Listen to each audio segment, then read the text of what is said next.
Tiger Woods versus Cameron Champ. Who has the better transition move? What's up, guys? It's your favorite keeper coach. Let's go do this thing. I'ma go as hard as I can, God. Tell the Grim Reaper, come and take me. I'm not afraid of falling to the very bottom. No death, don't intimidate me. Alright, guys, so if you guys are new to Mike's OG Academy, we do everything you guys need to know about golf instruction, whether it be golf course vlogs, golf instructional videos like this one. Again, anything you guys need to know about golf instruction, we do it here. So if you guys haven't already, hit that little red subscribe button down there and you guys are going to be notified every time we drop a video. It was a rough couple years there. Very easy to fall off. It's hard to climb back up there and do it again. I played away from pain. There's no buzz unless I start making birdies. When you can combine that power with this kind of touch and feel, it's a deadly combination. Cameron Champ. So getting into this video, we're going to be talking about transitional ideas between these two players. So we have Tiger Woods on the left of the screen. This is his 97 win at the Masters. Sunday red. We got Cameron Champ over here on the right of the screen. This is in a studio, obviously different scenarios. Tiger Woods is playing Sunday, trying to win his first major ever. Cameron Champ is obviously just practicing, working on his golf swing. But I think what we can get from this is going to be some differences between transitional moves between these two players and what I've kind of grown to call more so the modern transition relative to kind of more so the Tiger Woods era when he came out, how people were trying to start kind of copying his swing in the transition. So let's go hop right in. Before we get too far, I want to just play both of these golf swings real quick for you guys, and then we're going to kind of go from there. So I'm going to play it at an eighth of a speed just so you guys can kind of see almost all the clicks here. So let's go let you guys watch it real quick. So as you guys can see, you're going to see a lot of similar moves between these two players. Obviously, both get a very big churn, but transition is where you're really going to see the differences between these two players. Now, when you slow down the swing speed at an eighth of a speed, it's a little bit easier to kind of see the differences between these two players. But even at that speed, it's still a little bit tough to do. Unless you have a trained eye, it's tough to do, right? But we're going to kind of break these down at a micro level. And we're going to kind of start with both these players right around this position. And then we're going to kind of talk about the differences between the transitions. So let's go over Tiger Woods' first. Again, this is a slightly different transition than his 2000 move, even more so to his Hank Haney 2000 kind of four-ish move. And then Sean Foley, obviously a little bit different as well. And then nowadays it's probably a little bit different, right? Because Tiger Woods' swing has definitely evolved. So if you guys want to see more videos like this where I compare him to Cameron Champ or even possibly other players on tour and kind of see the evolution of his golf swing, comment below. Let me know if you guys would like to see that type of content. Also, just comment below any type of videos you guys, ideas you guys would like to see in the future. I got this idea from one of our subscribers. Thank you so much. We'll leave his tag up here. And just to get this kind of idea to talk about transition. So Tiger Woods, let's get into him. So as we get him up to the top, I call this the early transition, right? So early transition is when the player's starting to shift their pressure forward, but still completing the backswing, right? If you've ever been on Body Track, I want you guys to go take a look at kind of what the best players in the world do. And you're going to notice that even before they finish their backswing, they're already starting to push their pressure forward towards the target, right? And then from there, they start getting into different pressure traces in terms of Z traces.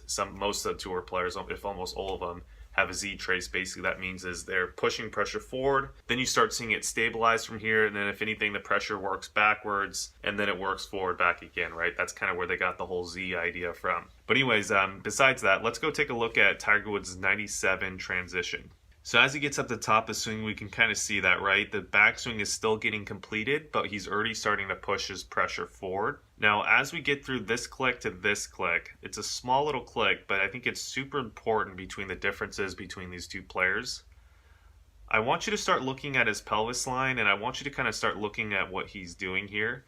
Now, he's starting to get a little bit of that APT move, right? He's starting to get the pelvis working down a little bit this way. He's starting to get a little bit of that lordosis move. But more so what it looks like to me is he's getting up here and everything is shifting forward together. There's no separation between the two. There's no lowering of the pelvis in APT, LPT, and lordosis. Before he starts opening up the shoulders, it looks like everything just moves together in that initial transition part like that. Now, once we get past that little tiny transition part, we'll play it one more time so you guys can kind of see, and let's kind of just zoom in here on the pelvis line. But as you can see right there, guys, everything just kind of moves together in one piece. Right about here, we're going to start seeing that a little bit more APT, right? He's really starting to get into that anterior pelvic tilt. Then this is where we're really starting to see everything start opening up, right? He's really adding on that lordosis. The knee's starting to externally rotate. He's starting to kind of get into that squat move.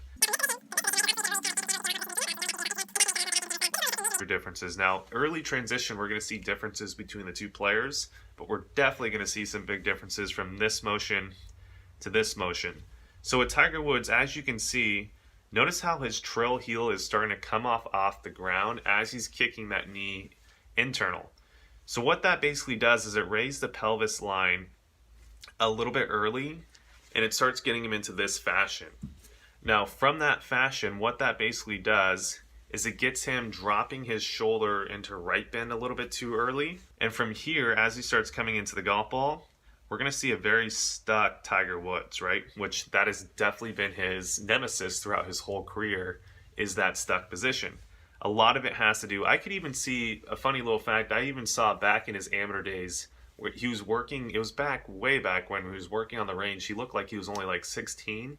He had these rubber bands around his knees, and I think they were trying to work on that even back then. So that's something I think he's been conscious of for a long time, and trying to get rid and out of his golf swing. But anyways, from this position about here, we can really start seeing that pelvis extend pretty early. His pelvis is more underneath him as opposed to in that APT. So he's coming out of APT really early, which just means he's kind of sucking his butt underneath, kind of that early extension look, that goat humping look that people have talked about. And then as he does that, from this position to this position, we can really see the shoulder stuck behind the rib cage as he's kind of coming through the shot like that, which even hurts my back just doing that. And then from about here, let's go zoom in on the pelvis line. Let me just draw a quick little arrow so you can kind of see the pelvis drop. From this position to this position, we're going to start seeing the pelvis drop a little bit. And then it's going to drop a little bit more. And that's just once that pelvis starts dropping, then it allows the chest to start moving. Because you guys have probably heard, if you guys have watched my videos, there's a whole ball and socket idea. When the ball is up towards the top of the socket on one side, it's really hard to rotate your chest towards that side. So what you see a lot of players do who early extend and get this look, once you start seeing that pelvis start dropping, then their chest is able to rotate and churn through the shot. The whole issue is because it raised and extended early, the chest wasn't moving through portions of the swing that we would like it to be moving through. So then, i.e., the hands have to flip and take over to control the face. And that's kind of the whole argument between more Tiger Woods' model back in 97, even 2000, he still did this a little bit, to kind of more the modern day of a Cameron Champ model in terms of his pivot, right? And we're going to go through a couple more clicks, kind of just taking a look at Tiger. We can see that belt buckle start dropping and churning, and now his chest is kind of getting through the shot. So that's Tiger Woods' transition, right? So we'll take him back up to right about here, and then let's get into, let's go break down Cameron Champ's now. So with Cameron Champ, what we're going to see is a subtly different move, right? So he still has the same basic general move in terms of, as before he even completes his backswing, his pressure is shifting forward. Now, the way he shifts his pressure forward is a little bit differently. I think he's not necessarily moving everything as a unit, but he's getting some dislocation between the lead hip by lowering it and going into that APT move, while feeling a little bit of a stretch in the shoulder. It's that little bit of that dislocation move that I think is more so the modern transition, as well as a great way to get a little bit more speed. I think it's a great way to use the ground a little bit more efficiently. And I also think it's a great way to take unwanted stress off the lumbar spine. And we'll get into that a little bit more here. Now, just a little disclaimer, guys. I've said this in a lot of videos, but I still get comments about this. No matter what golf swing you have, if you have any type of like lateral bends, which is kind of this motion while you're churning, it's not going to be the best for the spine, right? It actually does put stress on the spine. But I would say that certain models of excessive lateral bends with pelvis lines that are more on the level side while you're trying to churn, that's when you're going to really, I would say that type of motion or model would expedite back pain more so than a model that doesn't do it as much. So again, guys, that's a great take-home point. No matter what swing you're going to do, you're going to have some potential of lumbar back pain. You are grinding down the cartilage a little bit with no matter if you have lateral bend and you're churning, you're going to do it. But if you can develop a golf swing that has a little bit less of that through certain parts of the golf swing, I think that that's going to be a little bit, not just even a little bit, I think it's going to be a lot more beneficial for you long term if you want to play golf and make it kind of your career. So anyways, getting back, hopping over to Cameron Champ. So he's doing that little motion, right? So before he's even completing his backswing, the pressure's starting to shift forward. But I want you guys to zoom in right about here, and let's go, we're going to take a look at kind of his pelvis line. So he's doing kind of that little similar motion, right? He's getting that little APT move as he's still churning his chest backwards, right? So the pelvis is lowering and going into APT and LPT as his chest is still churning backwards. So there's a little bit of this motion as opposed to this motion of Tiger. Tiger's going this way. Cameron's almost going that way. He's churning the shoulder back and dislocating the pelvis by getting it into LPT and APT. Now from this position, right here, that's when you're going to start seeing me even go more into overdrive, basically, right, where he's adding on that lordosis, all those moves that we're talking about. He's externally rotating the lead knee. Troll knee is starting to kick a little bit internal, but nothing crazy. If we zoom out a little bit, we can get a good reference to where he's at in the golf swing. We haven't seen that from this click to this click, which is where Tiger starts raising that heel off the ground. We don't see that with Cameron Champ in this position. I would argue that we're seeing the shoulders a little bit more obviously, the chest a little bit more inflection than Tiger's at this point. We're also seeing, I think, the pelvis line a little bit more level and neutral relative to Tiger Woods at that position. And let's kind of get Tiger back into kind of a similar position. So it'd be roughly right around here-ish, I would say. I think we're kind of missing a click. It's roughly right around here.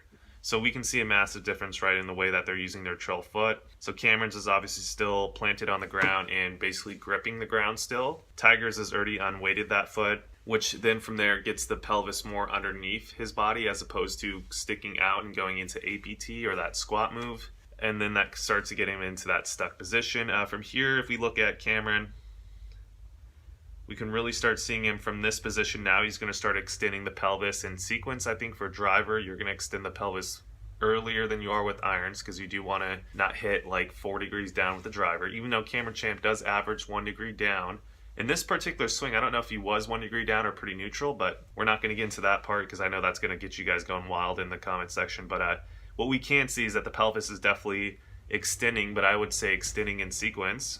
Then from here, we're going to see Tiger starting to get into that Ole kind of stuck motion at that position. Cameron's more so clearing the hips at that position. His trail foot now, his heel is subtly starting to come off the ground. From here, Tiger's adding on a lot of right side lateral bend through the shot. I think Cameron Champ's already pretty much added on as much as he's going to get. And then from here, we can see Cameron going up and out of the shot as Tiger's kind of just right about from here to here. We can really see that pelvis drop, and then his chest starts turning through the shot.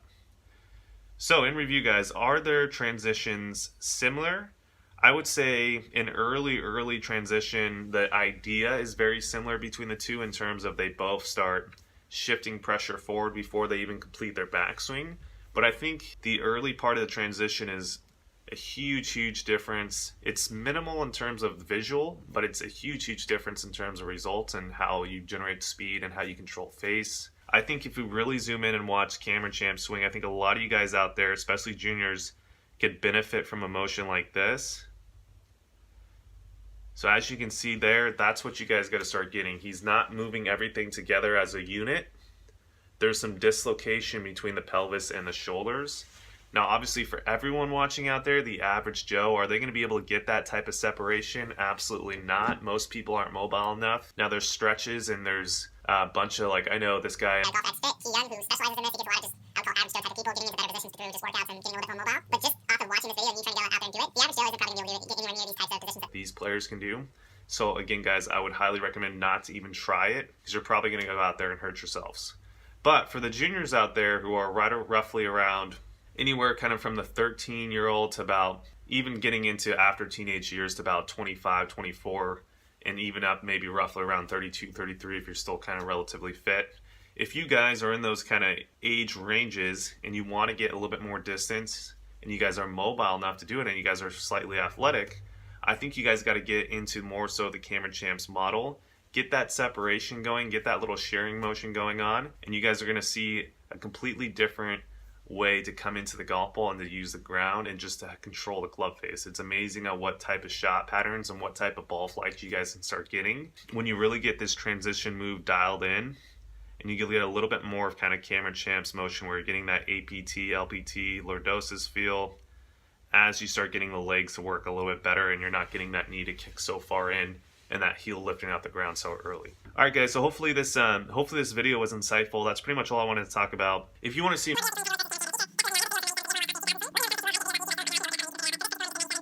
take these points to home. It's going to help with some of you people out there. It's not going to help everyone out there who isn't mobile enough to do it. But again, guys, I think this is very, very valuable information. All right, guys, so if you guys haven't already, smash that like button, leave me a comment, let me know how we did, and as always, hit that little red subscribe button.